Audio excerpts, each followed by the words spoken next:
John Stadtmiller sitting in for Robbie Noel on the flip side, and a lot of you have hung around to continue our conversations here with Robert Chapman of the International Forecaster.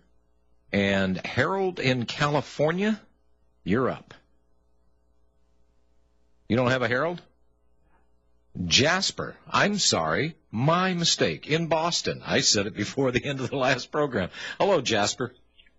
Hello. Hi. Hi, I heard there's a tough guy from Somerville in there. We always beat Watertown. Yeah? I heard you were on my tracks. Am I missing something here, Bob? A little inside stuff going on. Yeah, we've talked before on the radio. Oh, okay. And otherwise. All right. I went out with his sister. I didn't even know Bob had a sister. And then I get two of them. Tracks. Really? So, Jasper, is there something in there I can get my little mind wrapped around? Yeah, sorry about that. Okay, go ahead. All right, my question is for either of you. And this is very interesting. You guys really make an interesting conversation. I got to say, it's like being at a cafe and hearing a conversation over your shoulder that you just can't break away from. Infectious, isn't it? It is. You guys are very natural together, and I appreciate all your work very much. My question is, as this date draws closer, how is society going to respond to what I assume will be a quickly growing sense that something dire is approaching? I mean, just Bob's inside knowledge of the Bank of America scoop a couple months ago, didn't that possibly change the whole situation? Weren't you speculating on that, Bob? Yeah, I think so. And I think the tip-off here is they can't get anybody to take the presidency of Bank of America. And the reason is that the Fed has been and wants to continue to dump toxic assets into the B of A, and they want to eventually just take it down. And right, and you bringing it up on the shows, you were speculating that it might have already changed the flow of events, the course of events. Is that correct? Yeah, I think that is a distinct possibility.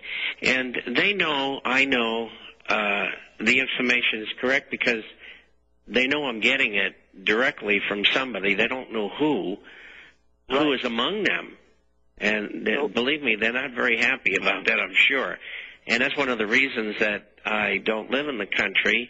It makes it far more difficult for them to try to shut me up one way or the other.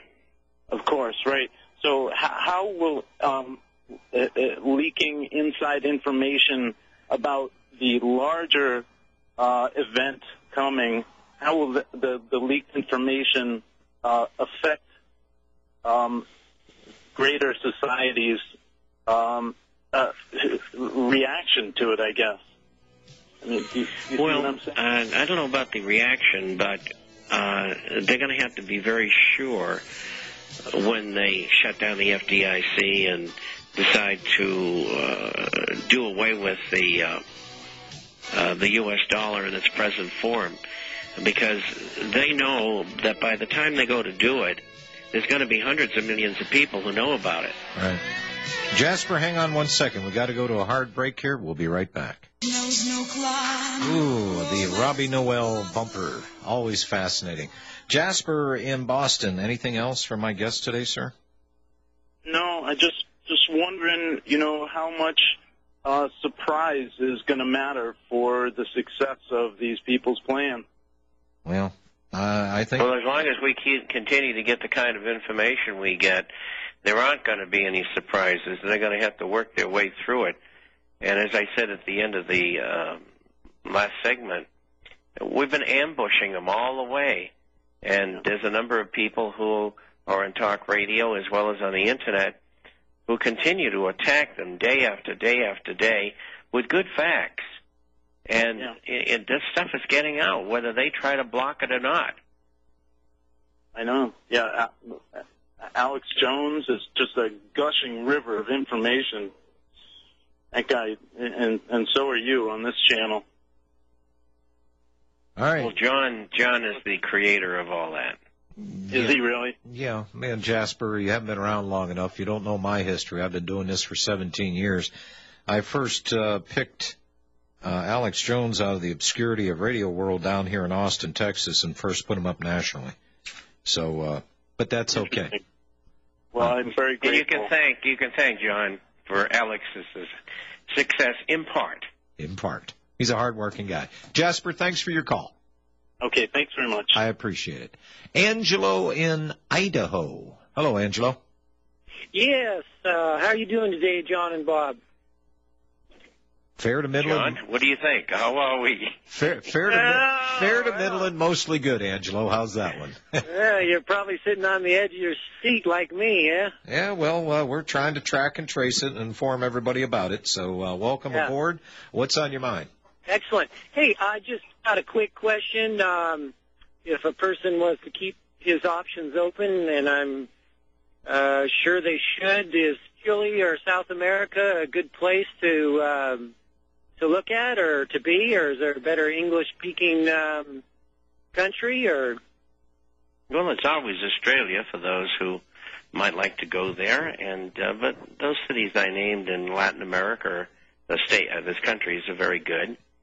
And but I think a lot depends on the individual, what responsibilities you have, your age, your income, your profession. There's a whole bunch of things that enter into it, and not everybody is cut out to live in another place. Yeah. Although I must say, most places you go today, there's Costco, Walmart, Sam's, and the equivalent of the Saks Fifth Ave or some of the other nicer stores. So that's true all over the world today. And so the things you have in America are available elsewhere. But Angelo, I got to ask you, you're not going to stick around for the fight? Well, yeah, but I just think a person has to keep his options open. Well, I look at it this way. There is no other option because the United States goes down. Guess what? The globalists now have their draconian death grip on the entire planet, and there's no sense in trying to run from it because the only thing that's going to happen is you're going to die tired. There's no escaping this. There is absolutely no. I mean, you might live out your life somewhere in obscurity, but a man without a country is absolutely nothing. And I, for one, I mean, Bob's a globetrotter. He's been everywhere, lived everywhere, done everything, and but I myself, along with a lot of other people, I don't want to go to another nation that speaks a different language, has a different culture than what I'm used to, and especially I don't want to walk away from something that has been so good for so many people. And I'm not going to abandon this for one reason. Actually, there are many reasons, but the main reason is if they win here, so goes the rest of the planet, and people around the planet know this. They absolutely, positively know this. And I don't care if it's Australia or Switzerland or Iceland or Chile or Panama or wherever it is. They know if we go, so goes the whole thing. Angelo, I thank you for your call, sir. Thank you. All right.